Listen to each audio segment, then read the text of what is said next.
"Scan it again," Captain Amanda Drake ordered, leaning forward in her command chair as she studied the holographic display.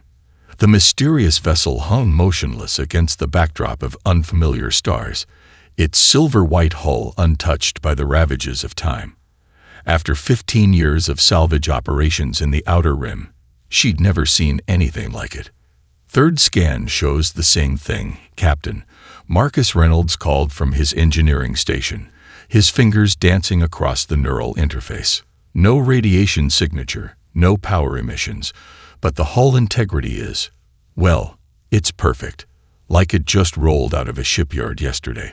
"That's impossible." Security Chief Jack Torres stepped closer to the main viewport, his hand unconsciously resting on his sidearm. "The surface crystallization patterns suggest it's been out here for thousands of years. Nothing stays pristine that long in deep space." The bridge of the Opportunity's Calling fell silent as the crew contemplated their find.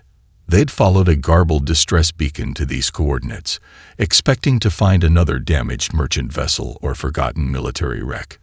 Instead, they'd stumbled upon something that defied explanation.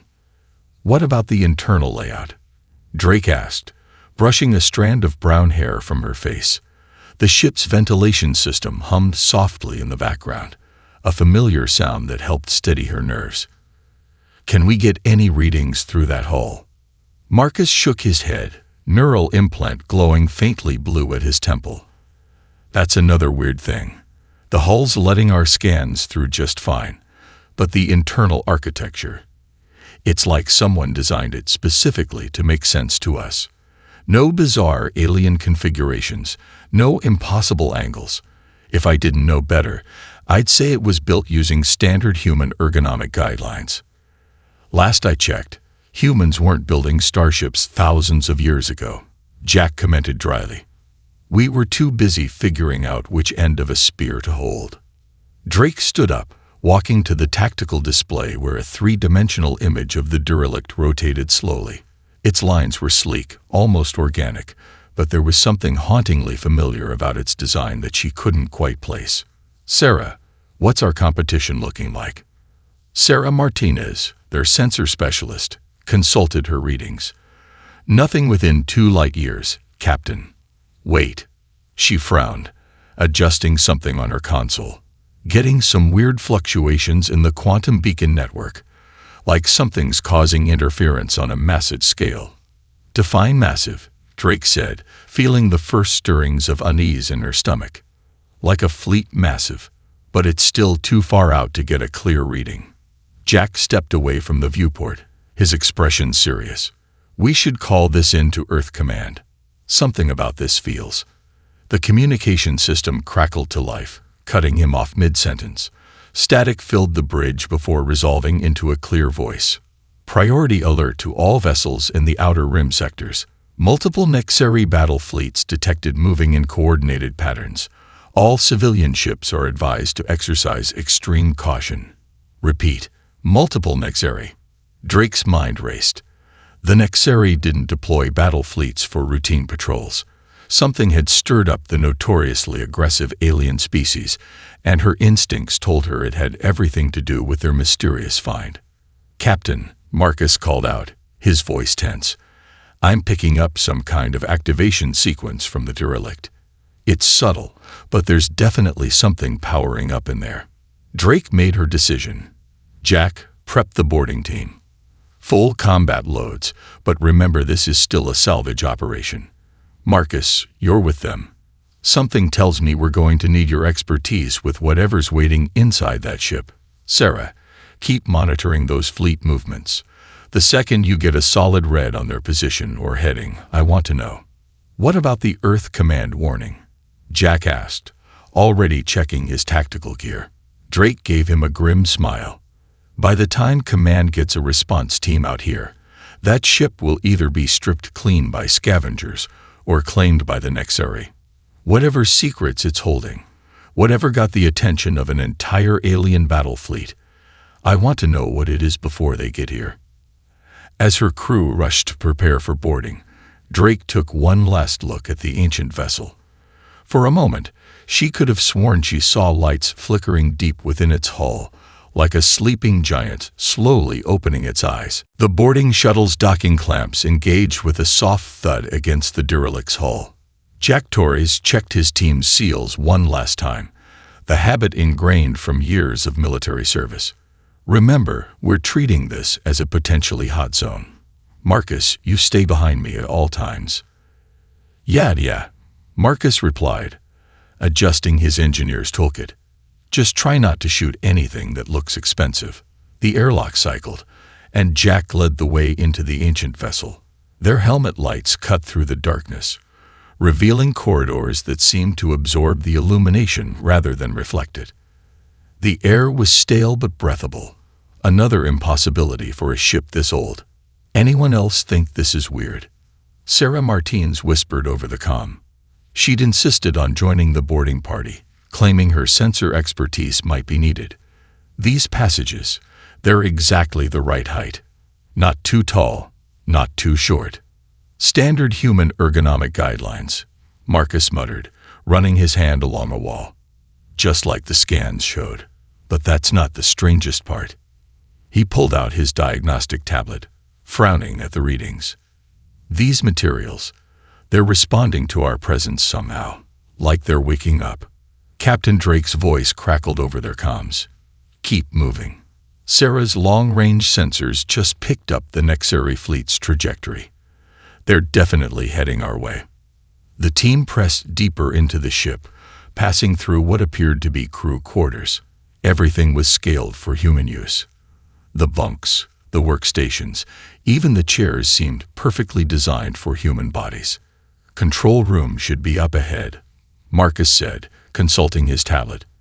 If we're going to find any answers, that's where. A deep vibration ran through the ship, and lights began flickering to life along the corridors. Not the harsh blue of modern vessels, but a warm golden glow that seemed to pulse in sync with their movements. What did you touch? Jack demanded, weapon raised. Nothing. Marcus protested.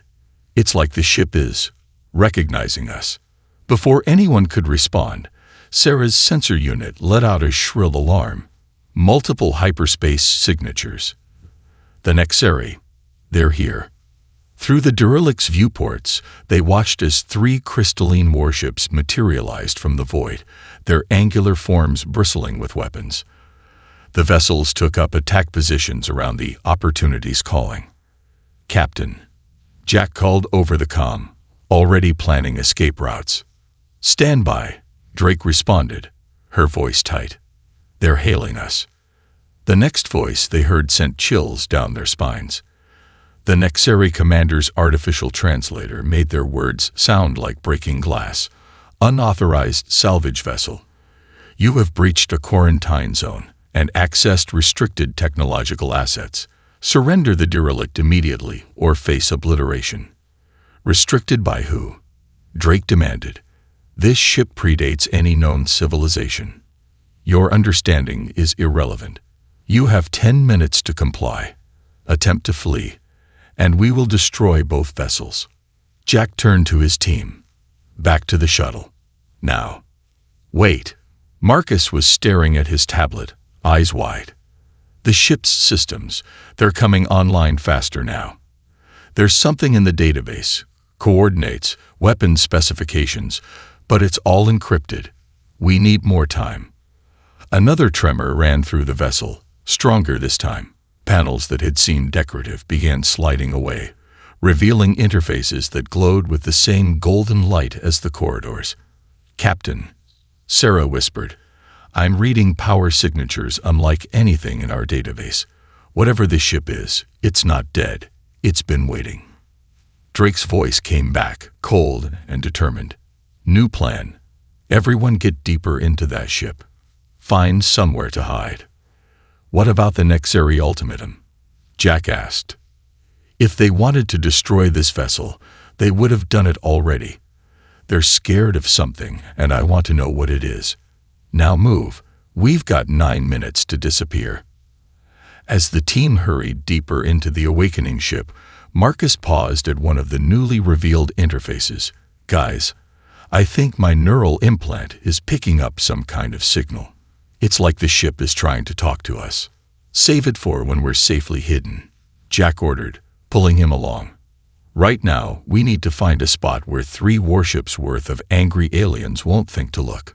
Behind them, more systems hummed to life, as if the ancient vessel was slowly remembering its purpose and recognizing its long-lost children had finally come home. Deep within the ancient vessel's maintenance tunnels, Marcus Reynolds sat cross-legged against a wall, his neural implant pulsing with an intensity he'd never experienced.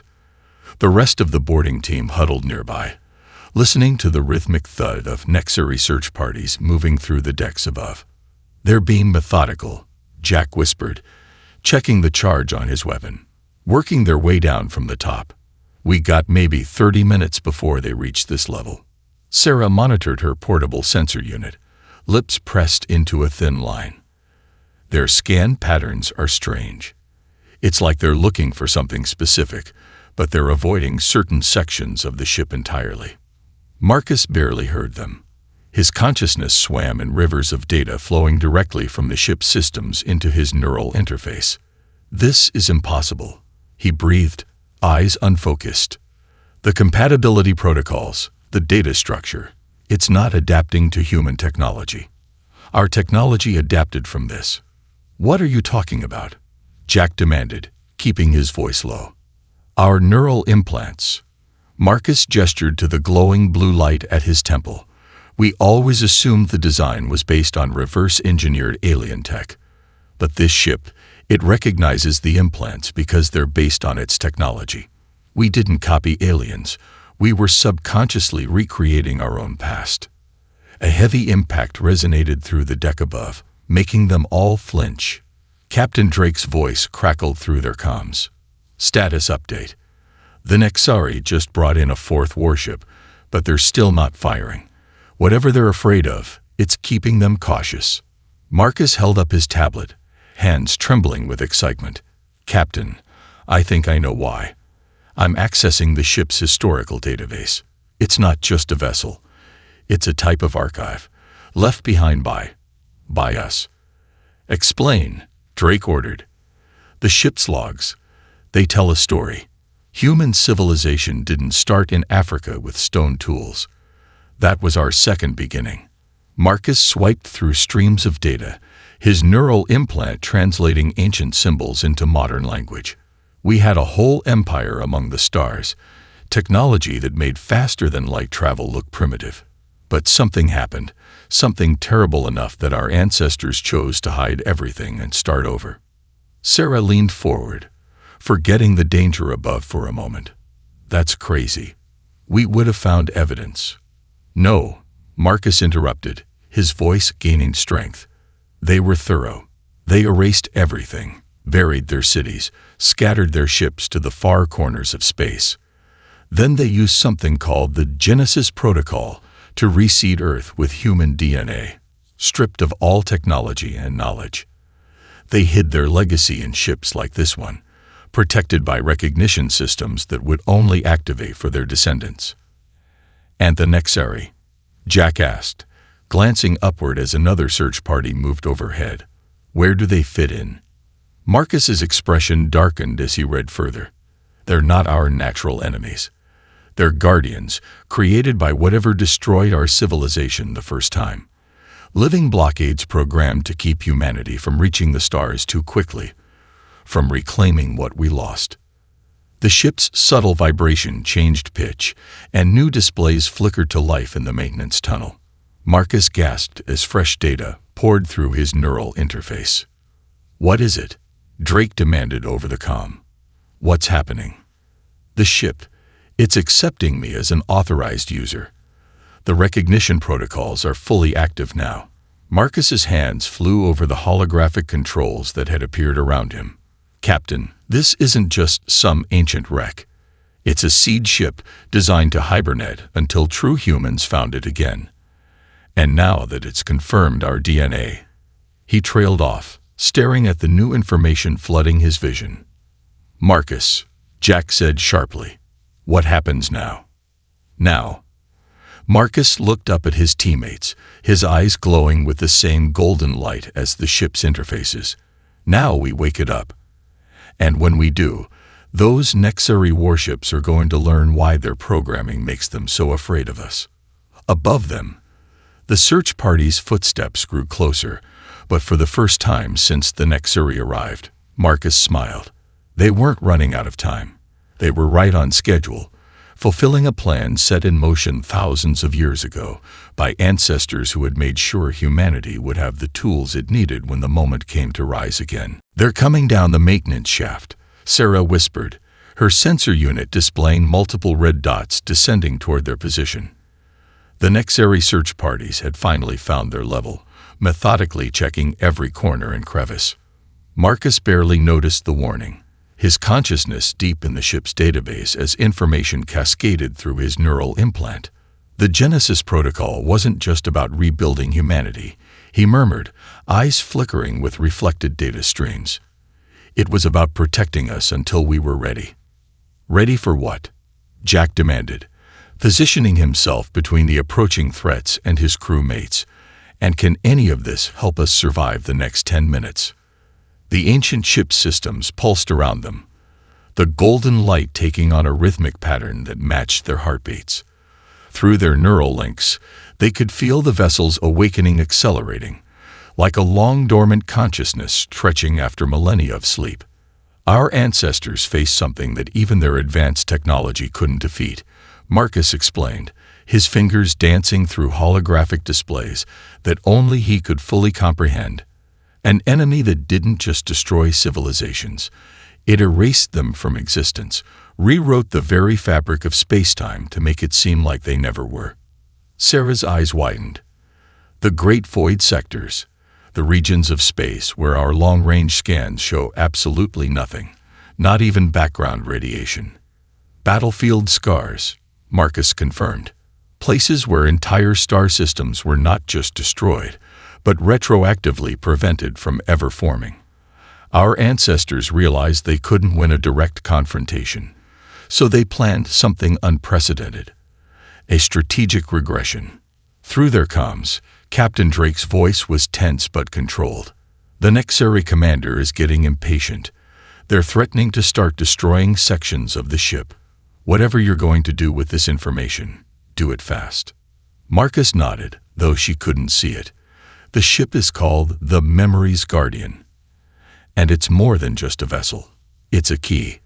Our ancestors split their technology into hundreds of fragments, hiding each piece in ships like this one. They knew that if humanity found even one fragment, we'd eventually find them all. The sound of Nexari weapons charging echoed down the corridor.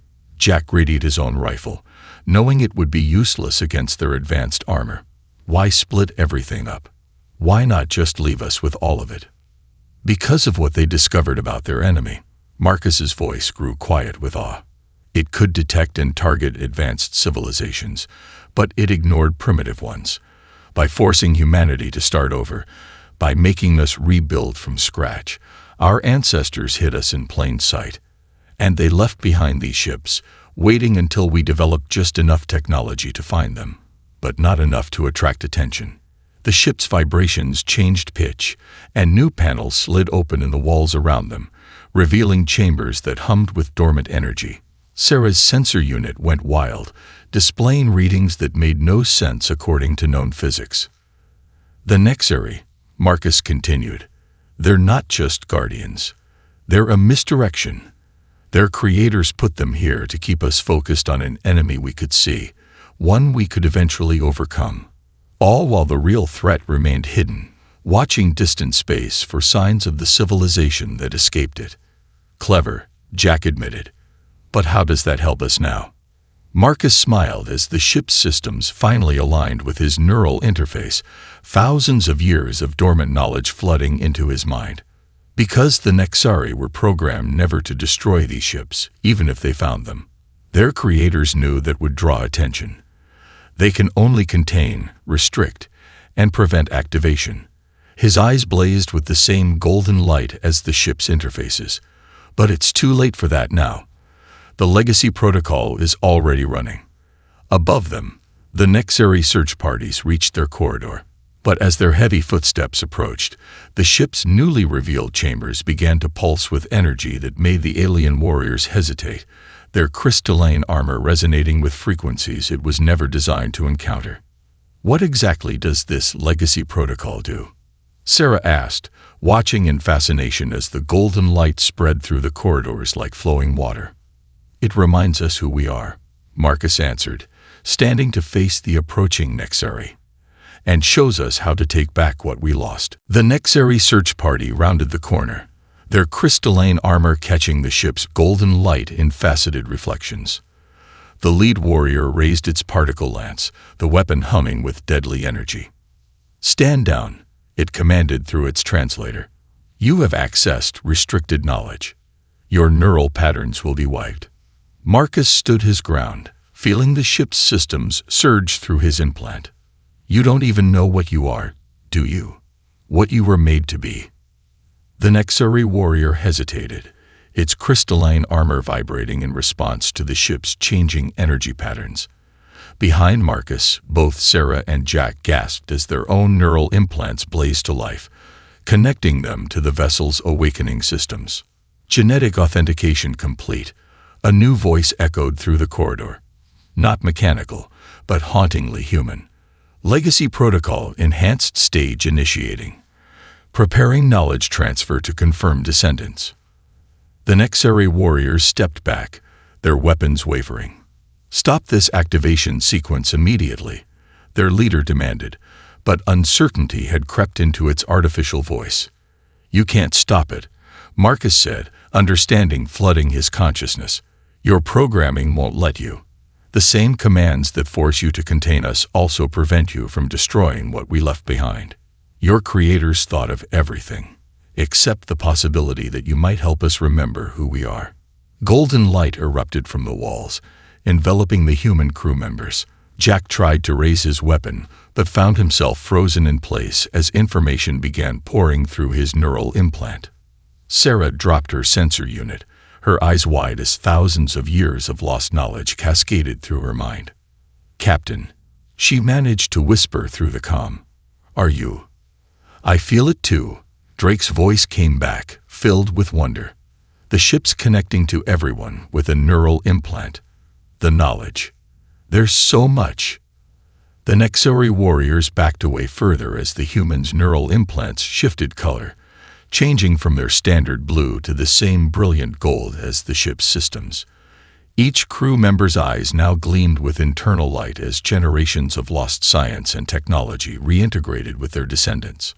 Marcus saw it all now.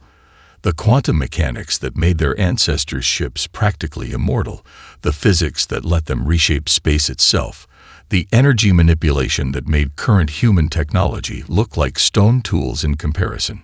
But more than that, he understood why it had all been hidden away. "The enemy your creators serve," he addressed the Nexari, ancient knowledge flowing through his words. "They call themselves the Voidmakers. They didn't just destroy civilizations, they rewrote reality itself. Our ancestors faced a choice: fight and be erased completely, or hide their legacy in plain sight, buried in their own descendants' DNA. Sarah stepped forward, new understanding blazing in her golden eyes. The neural implants weren't just tools for accessing computers. They were keys, designed to unlock the potential our ancestors coded into our genes. We've been carrying their legacy inside us all along. And now, Jack added, feeling ancient combat knowledge integrating with his military training, we remember how to use it. The ship's corridors hummed with power as more systems activated, responding to the crew's awakened neural patterns. Displays that had been dormant for millennia burst to life, showing the positions of the Nexari warships outside, and the weapons that could tear them apart. Last warning, the Nexari leader announced, but its weapon was shaking now. Submit to memory wipe or. Your creators took our history, Marcus interrupted, golden light swirling around his hands as he accessed the ship's defensive systems. They forced us to start over, thinking it would keep us weak, but they didn't understand what humanity's greatest strength really is. He smiled as the ship's primary weapons came online, responding to commands that now felt as natural as breathing. We don't just survive. We adapt. We rebuild. And we remember. The Nexari warriors finally broke, turning to run as their programming confronted something it was never designed to handle. Humans who remembered exactly what they were capable of, and who were done being held back. Multiple weapons locks detected, Sarah announced, her fingers dancing through holographic displays that had once seemed alien but now felt as familiar as her own heartbeat. The Nexari fleet is charging their primary cannons. Captain Drake's voice came through the ship's enhanced communication system, no longer needing their basic comms. Get to the bridge. The Memory's Guardian is fully armed, but we need the whole crew working in sync to operate her properly. Marcus led the way through the golden-lit corridors, the ship's internal architecture, shifting around them to create the most efficient path. Behind them, they could hear the Nexari search parties calling for reinforcements. "They're scared," Jack said, his enhanced awareness picking up the subtle harmonics in the aliens' communications. "Their programming is fighting itself. The order to stop us versus the command to preserve the ship." They reached the bridge just as the first Nexari warship opened fire. Energy beams that would have vaporized any normal vessel splashed harmlessly against the Memory's Guardian's hull, dissipated by defense systems that operated on principles modern science had yet to rediscover. "Beautiful," Sarah breathed, watching the attack through newly enlightened eyes. "The hull isn't just absorbing the energy, it's redirecting it into our power grid. They're literally making us stronger." Drake stood at the central command interface, her neural implant glowing with the same golden light as her crew's. "Status report. What are we working with?" Marcus accessed the weapons systems, information flowing through his consciousness. "Primary defense grid is online. We've got quantum phase cannons, reality anchor torpedoes, and something called void shields." His eyes widened. These were designed specifically to counter the enemy our ancestors faced. "The Nexari fleet is moving to surround us," Jack reported from Tactical. "Standard containment formation. But their weapons, I can see the flaws in their design now. Our ancestors deliberately left weaknesses in the technology they gave to the Nexari's creators." The bridge hummed with power as ancient systems responded to their touch. Through their neural links, they could feel the ship's joy at being awakened, its eagerness to serve its rightful inheritors. "The Nexari are broadcasting again," Sarah announced. "They're offering one last chance to surrender." Drake smiled, golden light dancing in her eyes. "Send them our response." The Memory's Guardian's weapons activated, but not with the crude energy beams of modern ships. Instead, rings of golden light expanded outward, perfectly targeted ripples in the fabric of space-time itself. Where they touched the nearest Nexari vessel, its crystalline armor began to resonate at frequencies its designers had never intended. "Their shields are based on technology given to them by the Voidmakers," Marcus explained, watching the effects through enhanced sensors. "But it's a neutered version, deliberately limited. What we have is the original design, the pure science our ancestors mastered." The Nexari ship's crystal armor began to crack, golden light seeping through the fissures. Its crew frantically tried to adapt, but their programmed responses had no answer for weapons that rewrote the laws of physics around them. "They're powering up their jump drives," Jack warned. "Trying to retreat." "Not yet," Drake commanded, her hands moving through the holographic controls with instinctive precision. "Sarah, activate the gravity web. Let's show them exactly what they've been programmed to fear." Reality rippled around the Nexari fleet as the Memory's Guardian exerted its power. Space itself seemed to fold, trapping the alien vessels in a web of altered gravitational fields that their engines couldn't overcome. Multiple hull breaches detected in the enemy fleet, Marcus reported, watching the golden energy pierce through their weakening defenses. "Their crystal matrix is failing. The resonance is spreading through their entire battle network." The Nexari ships writhed in the gravity web, their once fearsome weapons useless against technology they had been literally programmed not to understand. Through their neural links, the crew could sense more of the Memory's Guardian systems coming online, eager to show what humanity's true inheritance could do. "Send a message to Earth Command," Drake ordered, watching as their oppressors' ships began to break apart. Tell them it's time to remember who we really are." "Earth Defense Fleet dropping out of hyperspace," Sarah announced, her enhanced senses detecting the approaching ships long before they appeared. 5 cruisers, 3 destroyer groups. They're responding to our distress call. Marcus's hands flew across the crystalline control surfaces, ancient knowledge guiding his movements. "Captain, I found something. The Memory's Guardian isn't just a warship, it's a template maker. The whole vessel is designed to upgrade other human ships with its technology."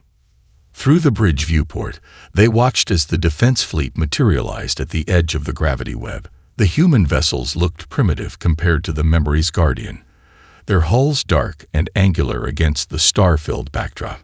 "Admiral Chen is hailing us," Sarah reported.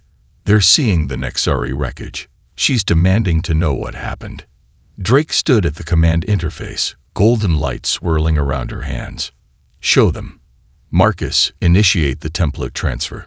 Let's give our reinforcements the upgrade they were always meant to have." Marcus nodded, accessing deep layers of the ship's systems. Waves of golden energy pulsed outward from the Memory's Guardian, washing over the human fleet. On each vessel, every neural implant suddenly blazed with the same brilliant light that illuminated Drake's crew. "By the stars," Admiral Chen's voice came through, filled with wonder. What is this? The knowledge, it's overwhelming." "That's your birthright, Admiral," Drake replied.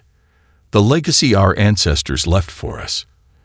Your crew's neural implants are receiving the same upgrade we did. The Nexari aren't our superiors. They're our jailers, and we're done being contained."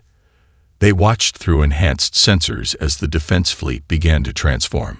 Hull plates shifted and realigned, absorbing the golden energy and restructuring themselves according to designs programmed into humanity's genetic memory. Weapon systems evolved. Shields rebuilt themselves using principles of physics that modern science had yet to rediscover. Multiple Nexari reinforcement fleets detected. Jack called out from tactical.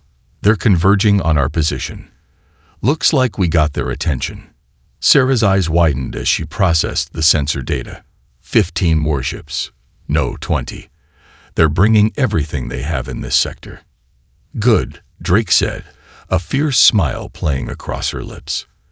"Admiral, is your fleet receiving the upgrades clearly?"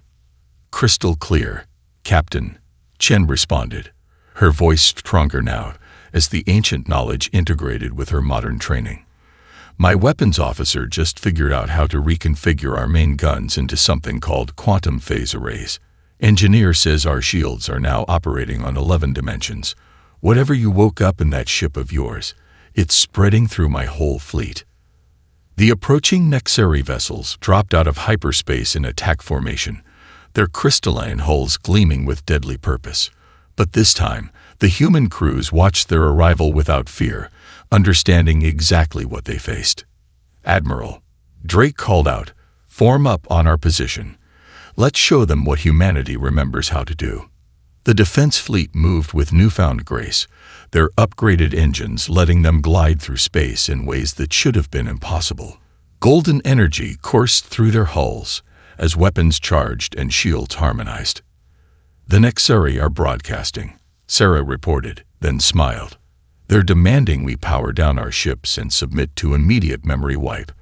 They're calling us forbidden technology violators." "Send them our response," Drake ordered.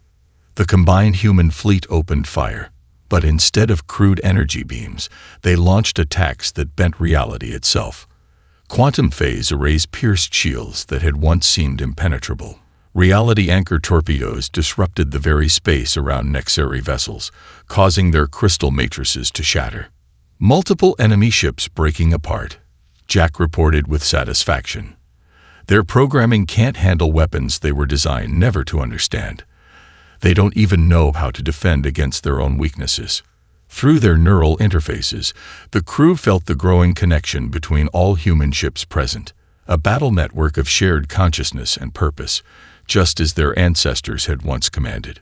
The memory's guardian sang with power, proud to see its children finally rising to reclaim their place among the stars. The last Nexari warship vanished into hyperspace, retreating from a battle their programming had never prepared them to face.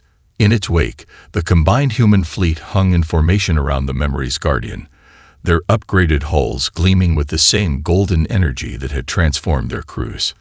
Downloading the final coordinate sets now, Marcus announced from his station, neural interface pulsing as he processed the ancient data. There are dozens of sites scattered across the galaxy. Research stations, shipyards, weapons facilities, all waiting to be awakened. Sarah's enhanced sensors picked up communications flooding in from across human space. Earth Command is going crazy. The neural upgrade is spreading through the network. Every human with an implant is starting to remember. Not just remember, Jack added, watching tactical displays show more human ships upgrading as the knowledge propagated.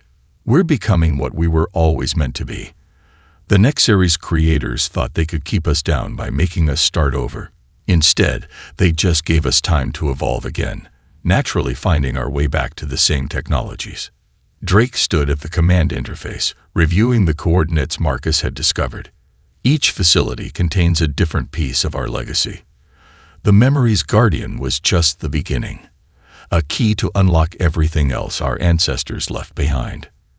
Captain, Admiral Chen's hologram appeared on the bridge, her neural implant now glowing with the same golden light as Drake's crew. Earth Command has declared a sector-wide alert. They're mobilizing every available ship to secure these coordinates before the Nexari can interfere.